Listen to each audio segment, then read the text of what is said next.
tem um deste? Sou louca pelo meu. Na verdade, adoro todas as minhas coisas. Já se perguntou de onde vêm todas as coisas que compramos e para onde vão quando nos desfazemos delas? Não conseguia deixar de pensar nisso, por isso quis saber mais sobre o assunto. E os livros diziam que as coisas se deslocam ao longo de um sistema. Da extração, para a produção, para a distribuição, para o consumo e para o tratamento de lixo. Isso tudo se chama a economia de materiais. Bem, estudei um pouco mais. Eu passei 10 anos viajando pelo mundo atrás de pistas de onde vêm as nossas coisas e para onde vão. E sabe o que eu descobri? Esta não é toda a história. Falta muita coisa nessa explicação. Em primeiro lugar, neste sistema parece que está tudo bem, sem problemas. Mas, na verdade, é um sistema em crise, porque trata-se de um sistema linear. E nós vivemos num planeta finito. E não se pode gerir um sistema linear num planeta finito, indefinidamente. Em todas as suas etapas, este sistema interage com o mundo real. A vida real não acontece numa página em branco. Interage com sociedades, culturas, economias, o ambiente. E durante as etapas, a vida vai se chocando contra seus limites. Limites que aqui não vemos porque o diagrama está incompleto.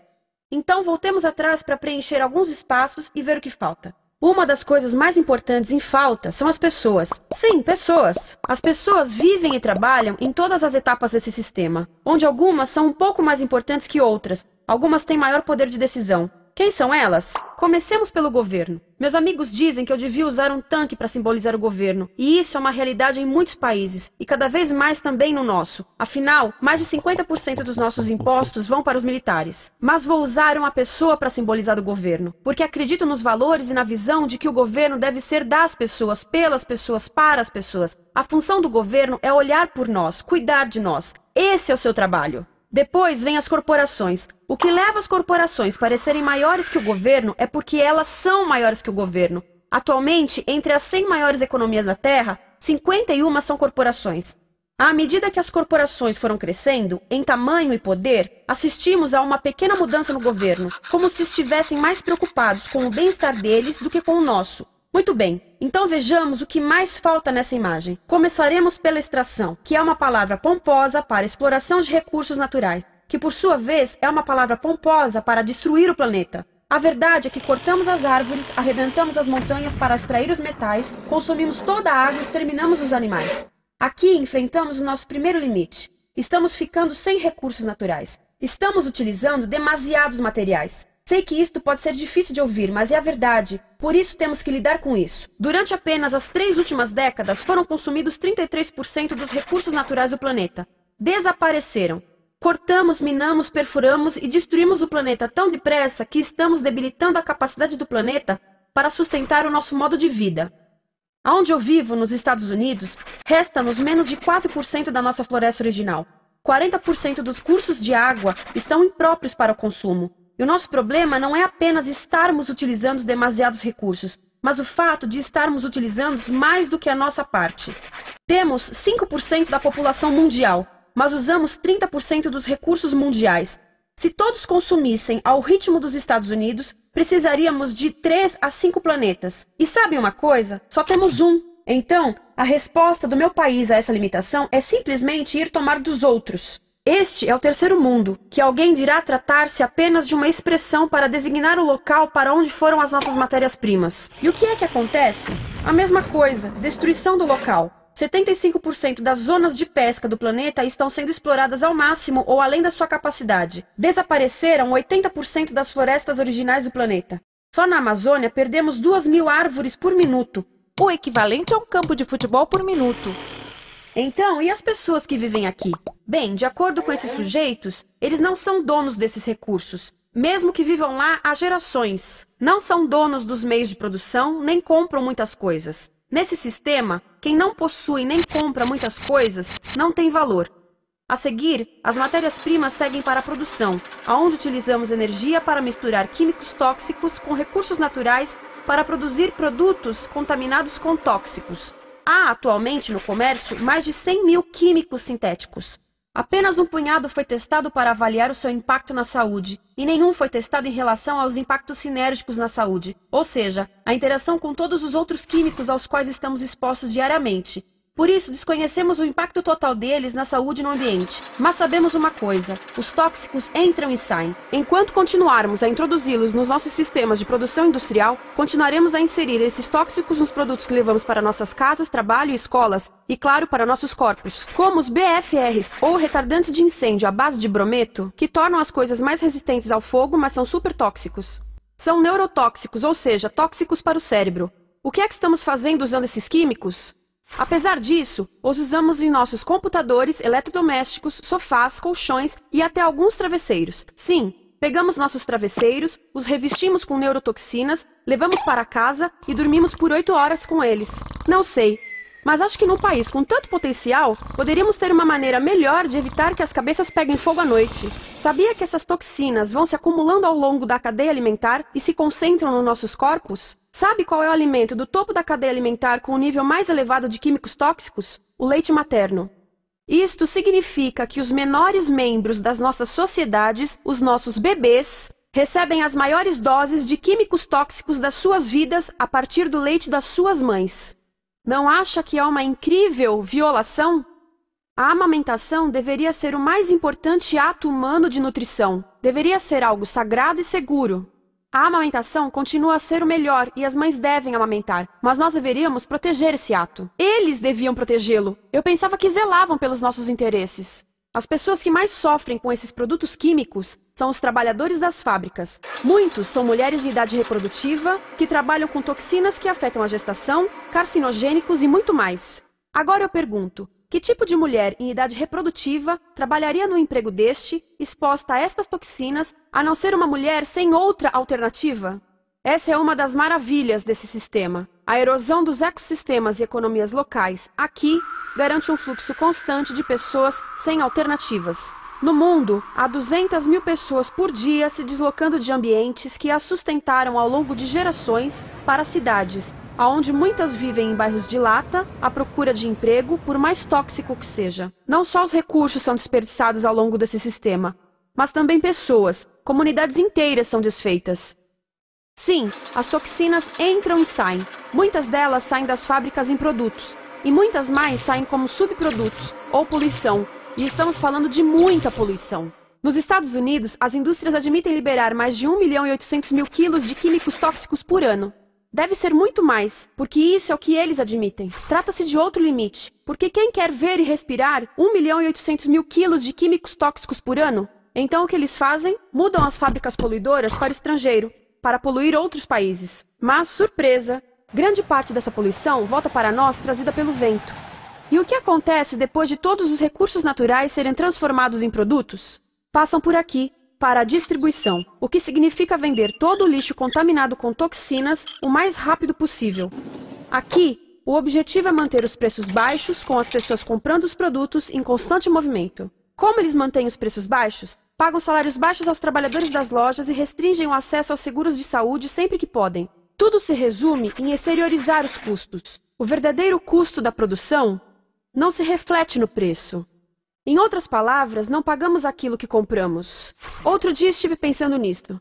Ia a caminho do trabalho e queria ouvir as notícias. Por isso entrei numa loja para comprar um rádio. Encontrei um pequeno rádio verde engraçado que custava $4,99. Na fila do caixa pensei, como $4,99 podem refletir o custo da produção e transporte desse rádio até ele chegar nas minhas mãos?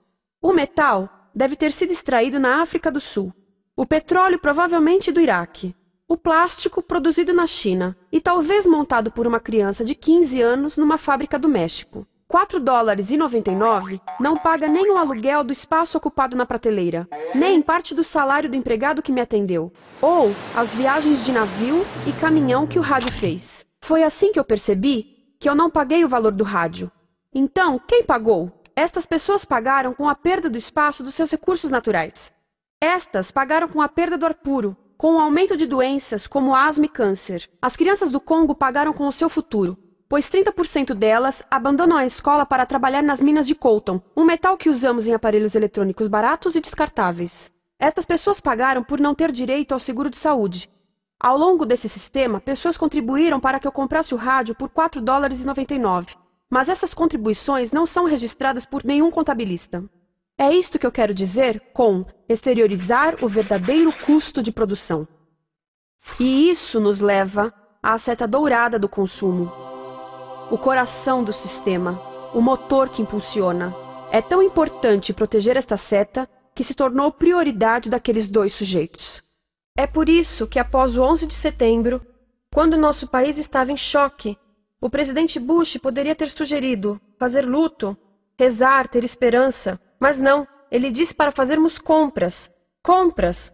Nos tornamos uma nação de consumidores. Nossa principal identidade passou a ser de consumidores. Não mães, professores, agricultores, mas consumidores. Nosso valor é medido e demonstrado pelo quanto contribuímos para esta seta. Quanto consumimos. Não é isso que fazemos? Compramos, compramos, compramos. Manter os produtos circulando. E como circulam? Sabe qual a porcentagem dos produtos que circulam através desse sistema que ainda são usados 6 meses depois da venda na América do Norte? 50%? 20%? Não, 1%. 1. Em outras palavras, 99% das coisas que nós cultivamos, processamos, transformamos, 99% das coisas que percorrem o sistema são lixo em menos de 6 meses. Como é que podemos gerir um planeta com esse nível de rendimento? Mas não foi sempre assim. Hoje, o consumidor médio americano consome o dobro que há 50 anos. Pergunte à sua avó. No tempo dela, a boa gestão, a engenhosidade e a poupança eram valorizados. Então, como é que isso aconteceu?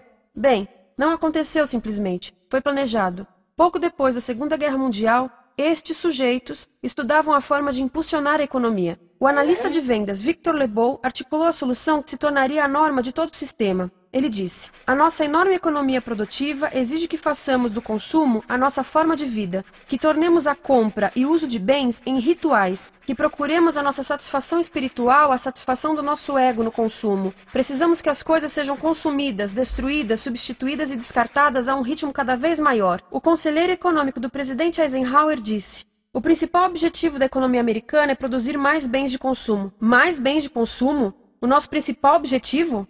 Não é providenciar cuidados médicos, ou educação, ou transportes seguros, ou sustentabilidade, ou justiça? Bens de consumo? Como é que eles nos fizeram adotar esse sistema de forma tão entusiástica? Bem, 2 das suas estratégias mais bem-sucedidas são a obsolescência planejada e a obsolescência perceptiva. A obsolescência planejada é uma outra forma de dizer criado para ir para o lixo. Eles fazem as coisas de modo que sejam inúteis tão rápido quanto possível para jogarmos fora e voltarmos a comprar. Isso é óbvio em sacolas ou copos de plástico, mas verifica-se isso em coisas maiores como esfregões, DVDs, máquinas fotográficas, churrasqueiras, quase tudo, até computadores. Já reparou que quando compra um computador, a tecnologia muda tão rápido que em poucos anos se torna quase um impedimento para a comunicação? Fiquei curiosa e abri um desses computadores para ver o que tinha dentro, e descobri que a peça que se muda a cada ano é apenas uma pecinha no canto. Mas não se pode mudar apenas essa peça, porque cada nova versão tem um formato diferente. Tem que jogar tudo fora e comprar um novo. Estive lendo sobre o design industrial da década de 50, quando a obsolescência planejada começou a aparecer. Esses designers eram muito claros sobre o assunto. Chegavam a debater quão rápido conseguiam que um aparelho avariasse, mas de modo que o consumidor mantivesse fé suficiente para ir comprar outro. Foi tão intencional, mas as coisas não avariam suficientemente rápido para manter essa seta funcionando. Por isso existe também a obsolescência perceptiva. A obsolescência perceptiva nos convence a jogar fora coisas que ainda são perfeitamente úteis. Como fazem isso? Mudam a aparência das coisas. Por isso, se comprou suas coisas há alguns anos, todos percebem que você não tem contribuído para essa seta. E como o nosso valor depende da nossa contribuição para essa seta, isso pode ser embaraçoso. Por exemplo, se eu tiver o mesmo monitor de computador gordo e branco na minha mesa por 5 anos e a minha colega tiver comprado um computador novo, ela vai ter um monitor plano brilhante que combina com o computador, com o celular e até com as canetas. Ela parece estar operando uma nave espacial e eu pareço que tenho uma máquina de lavar na mesa. A moda é outro bom exemplo. Já se perguntou por que os saltos dos sapatos das mulheres passam de largos para finos num ano e no próximo de finos para largos? Não é por haver um debate sobre qual deles é mais saudável. É porque usar saltos largos num ano de saltos finos mostra que você não contribuiu recentemente para a seta. Por isso não vale tanto quanto a pessoa com saltos finos ao seu lado, ou em um anúncio. É para comprarmos sapatos novos. A publicidade e a mídia em geral têm um papel importante nisto. Cada um de nós nos Estados Unidos é bombardeado com mais de 3.000 anúncios por dia. Vemos mais publicidade num ano do que as pessoas há 50 anos viam em toda a vida. Qual é o objetivo de um anúncio se não nos fazer infelizes com o que temos? Por isso, nos dizem 3.000 vezes por dia que o nosso cabelo está errado, nossa pele, nossa roupa, nossos móveis, nossos carros, nós estamos errados. Mas tudo se resolve se formos às compras. A mídia também ajuda a esconder tudo isto e isto. Por isso, a única parte da economia que vemos são as compras. A extração, produção e envio para o lixo acontecem fora do nosso campo de visão. Por isso, nos Estados Unidos, temos mais coisas do que tivemos antes, mas pesquisas mostram nossa felicidade declinando. Nossa felicidade teve seu pico na década de 50, a mesma época em que a febre consumista explodiu. Coincidência interessante. Acho que sei o porquê. Temos mais coisas, porém menos tempo para o que realmente nos faz felizes. Amigos, família, tempo livre. Estamos trabalhando mais do que nunca. Analistas dizem que não temos tão pouco tempo livre desde a sociedade feudal. E sabem quais são as duas atividades que mais fazemos no pouco tempo livre que temos? Ver televisão e fazer compras.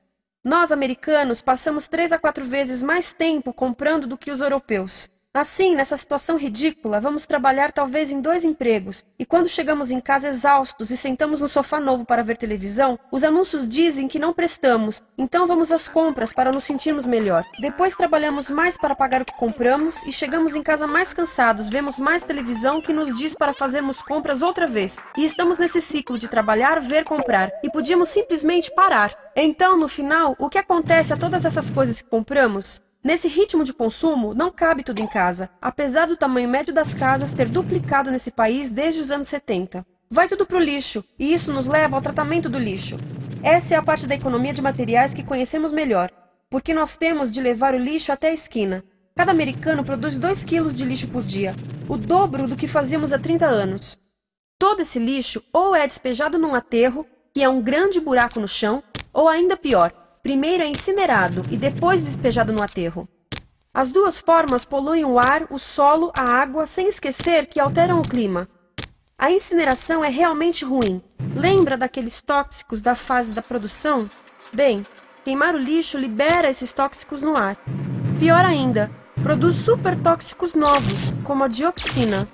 A dioxina é a substância mais tóxica feita pelo homem, e os incineradores são a principal fonte de dioxina. Isso significa que podemos parar a principal fonte da mais tóxica substância conhecida e feita pelo homem, simplesmente parando de queimar o lixo. E podemos parar hoje. Algumas empresas não querem criar aterros e incineradores aqui. Por isso, também exportam os resíduos. Então, e a reciclagem? A reciclagem ajuda?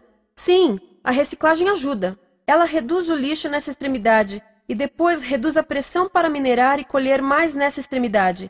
Sim, todos devemos reciclar, mas reciclar não é o suficiente. Reciclar nunca será suficiente, por 2 razões. Primeiro, o lixo que vem das nossas casas é apenas a ponta do iceberg. Para cada saco de lixo que deixamos na esquina, 70 sacos de lixo são criados anteriormente, só para fazer o lixo desse saco que deixamos na esquina. Assim, mesmo que pudéssemos reciclar 100% do lixo das nossas casas, não se chegaria ao coração do problema. Além disso, grande parte do lixo não pode ser reciclado, ou porque contém demasiados tóxicos, ou porque é criado de início para não ser reciclável, como aquelas caixas de suco, que têm as camadas de metal, papel e plástico, todas coladas. Não dá para separar essas camadas para reciclá-las. Como se vê, é um sistema em crise. Por todo o percurso, estamos batendo em limites, do clima em mudança ao decréscimo da felicidade. Simplesmente não está funcionando. Mas a parte boa de um problema tão generalizado é haver tantos pontos de intervenção. Há pessoas trabalhando aqui salvando florestas, e aqui na produção limpa. Pessoas trabalhando em direitos do trabalho, em comércio justo, em consumo consciente, no bloqueio de aterros e incineradores. E muito importante, em recuperar o nosso governo, para que seja realmente pelas pessoas e para as pessoas. Todo esse trabalho é criticamente importante, mas as coisas vão realmente começar a se mover quando enxergarmos as ligações, quando enxergarmos o panorama geral. Quando as pessoas ao longo do sistema se unirem, poderemos reivindicar e transformar esse sistema linear em algo novo, um sistema que não desperdice recursos ou pessoas, porque aquilo de que precisamos nos livrar é da antiga mentalidade de usar e jogar fora. Há uma nova escola de pensamento nesse assunto, e é baseada em sustentabilidade e equidade, química verde, zero resíduos, produção em ciclo fechado, energia renovável, economias locais vivas, já está acontecendo. Há quem diga que é irrealista, idealista, que não pode acontecer. Mas eu digo que quem é irrealista são os que querem continuar pelo velho caminho. Isso é que é sonhar. Lembre-se que a velha forma não aconteceu por acaso. Não é como a gravidade que temos que conviver. As pessoas a criaram, e nós também somos pessoas. Por isso vamos criar algo novo.